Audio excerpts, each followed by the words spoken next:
Շատ լավ է, որ պարոն Վարդանյան վերադարձավ, ես պիտի ասեմ, որ կենտրոնական ընտրական հանձնաժողովը անկախության դեֆիցիտ չունի, կենտրոնական ընտրական հանձնաժողովը անկախ է առավել քան երբևէ, ու սա ես չեմ ասում, սա ասում է այն փաստը, որ 3.5 տարի ներկայիս գումարման կենտրոնական ընտրական հանձնաժողով գործում է 3.5 տարի, 10-ից ավել ընտրություններ ենք անցկացրել, այդում Երևանի ավագանու ընտրությունները եւ չի բողոքարկվել, այն որ սահմանադրական դատարան դիմելը դա նաեւ ցանկացած քաղաքական ուժի նաև քաղաքական դիվիդենդ ստանալու միջոց է, դա հասկանալի է, բայց պետք չի, ինչպես պարոն Սմբատյանն ասում, ինստիտուտին հարվածել, որովհետև դա ձեր շահերից չի, որովհետև այդ նույն կենտրոնական ընտրական հանձնաժողովի անցկացած ընտրություններով ընդդիմությունը, ասենք օրինակ, չգիտեմ, ասում էր Գյումրիում հաղթեց, մյուս տեղում հաղթել է, եւ այո, որքան Հայաստանի Հանրապետության քաղաքացին ձայն կտա քաղաքական ուժերին, կենտրոնական ընտրական հանձնաժողովը անկախ ապահովելու է, որպեսզի մեր քաղաքացու կամքը ամրագրվի եւ այս վարույթը, որի ընթացքում առանց փաստերի, ուղղակի բոլորը տեսագրված է, մեր ըստ էության կյանքն է նույնիսկ օնլայն ռեժիմում 2005 տեղամասում ընտրություններ անցկացվել են, ամեն ինչ կա, կարելի է գալ, կանգնել սահմանադրական դատարանում եւ ասել մասսայական կեղծիքներ, լավ, 10 չէ, գոնե 5 փաստ, լավ, հասկանում եք, այսպես կարելի է ասել, բայց այդ ասելով որքան շատ ասեք, դա չի դառնում փաստ։ Բարձր դատարան, կենտրոնական ընտրական հանձնաժողովի, Հայաստանի Հանրապետության ազգային ժողովի 2026 թվականի հունիսի 7-ի ընտրությունների արդյունքների վերաբերյալ 258 որոշումը իրավական եւ փաստական առումով հիմնված է եղել ընտրական գործընթացների համակողմանի գնահատման վրա։ Իր որոշմամբ Կենտրոնական ընտրական հանձնաժողովը անդրադարձել է թե ընտրական գործընթացների ընդհանուր միջավայրի վերաբերող պնդումներին, թե կոնկրետ ընտրական տեղամասերում արձանագրված հանգամանքներին, քննարկել է վարչական ռեսուրսի օգտագործման, քարոզչության, մեդիա միջավայրի, քվեարկության կազմակերպման, քվեների հաշվարկի,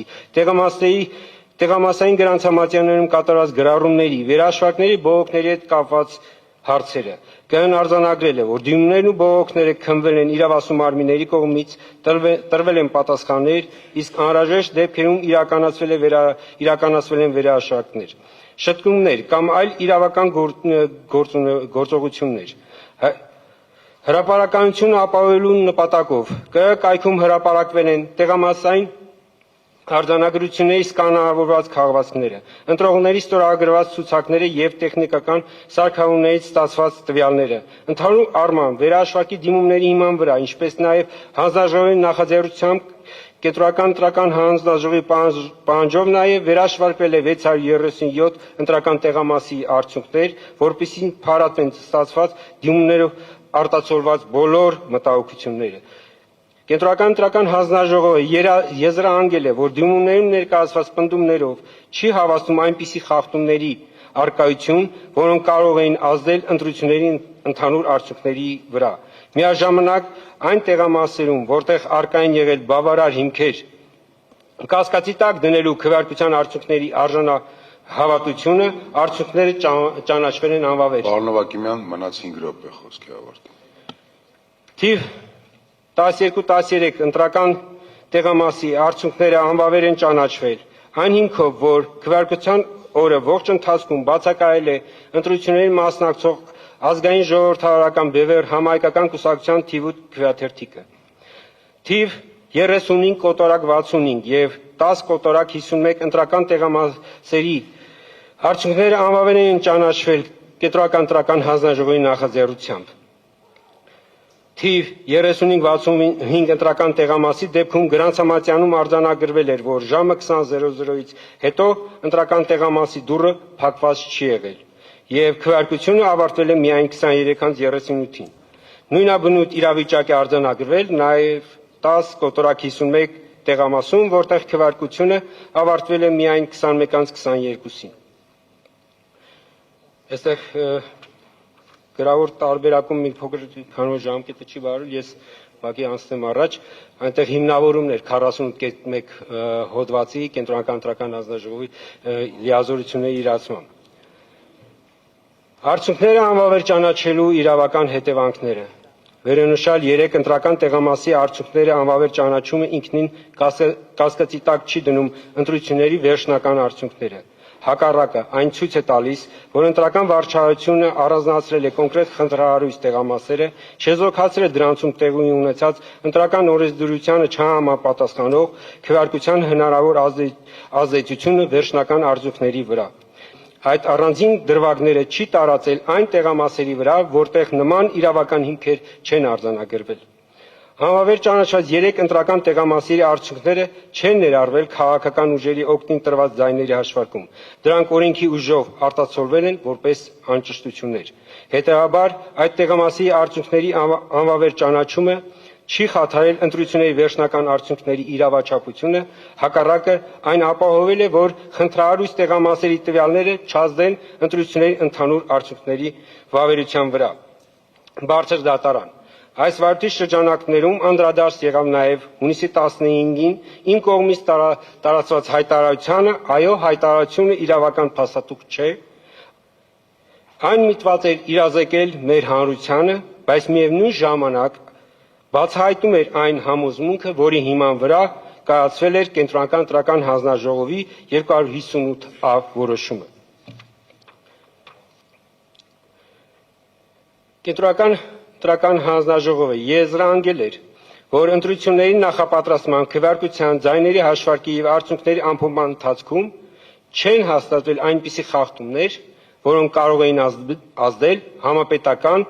ընտրությունների վերջնական արդյունքների վրա։ Միաժամանակ կենտրոնական ընտրական հանձնաժողովը արձանագրել էր, որ 3 ընտրական տեղամասերում քվեարկության ընթացքում տեղի են ունեցել ընտրական օրենսգրքի կոպիտ խախտումներ եւ այդ տեղամասերի նկատմամբ կիրառել էր օրենքով նախատեսված իրավական հետևանքը։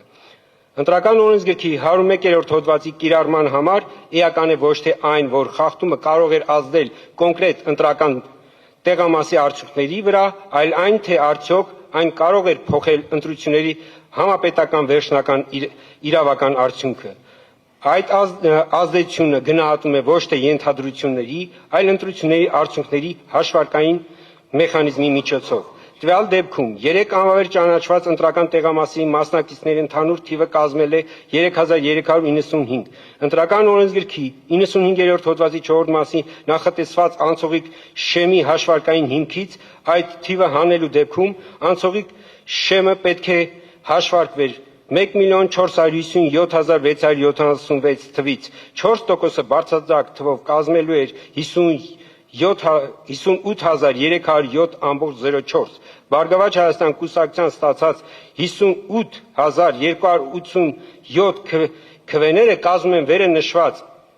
թվի 3,9986 10,000%-ը, այսինքն Բարգավաճ Հայաստան կուսակցությունը այս դեպքում եւս չէր հաղթահարի 4%-ի շեմը։ Ստացվում է, եթե անվավեր ճանաչված 3 ընտրական տեղամասի արդյունքների ազդեցությունը մեկուսացնում ենք, ընտրությունների իրավական արդյունքները չեն փոխվում, բարձր դատարան։ Ամփոփեք, ավարտում եք, ժամկետը լրացավ։ Ժամկետը լրացավ։ Ես այստեղ գրավոր տեքստում նաև տակտիկական քվեարկության, նաև վերաքվեարկության ինստիտուտին էի անդրադարձել, ուղղակի ժամանակ չունենալու պատճառով գրավոր եզրափակիչ ելույթը տրամադրենք բարձր դատարան։ Ոչ միայն դուք, այլ բոլոր կողմերին կառաջարկեի իրենց եզրափակիչ խոսքերը գրավոր տրամադրել դատարանին։ Բարձր դատարան։ Կենտրոնական ընտրական հանձնաժողովը գործել է իրավաչափ, կենտրոնական ընտրական հանձնաժողովի որոշումը իրավաչափ է։ Կենտրոնական ընտրական հանձնաժողովը խնդրում է սահմանադրական դատարանից մերժել բոլոր դիմումները։ Կենտրոնական ընտրական հանձնաժողովը խնդրում է սահմանադրական դատարանից ուժի մեջ թողել իր 259-ա որոշումը, որովհետև այն համարում է իրավաչափ եւ մի վերջի դիտարկում ըստ էության այս դատավարության ընթացքում մեր հարգելի դիմողները ոչ թե ընտրական համակարգի գործողություններն են կասկածի տակ դնում, այլ գործնականում կասկածի տակ է դրվում մեր ընտրողի կամքը, որը արտահայտված է հունիսի 7-ի քվեարկության արդյունքներով։ Ավարտենք, պարոն Հովակիմյան, շնորհակալություն։ Շնորհակալություն, բարձր դատան։ Շնորհակալություն բոլորին, շնորհակալություն հայտնում։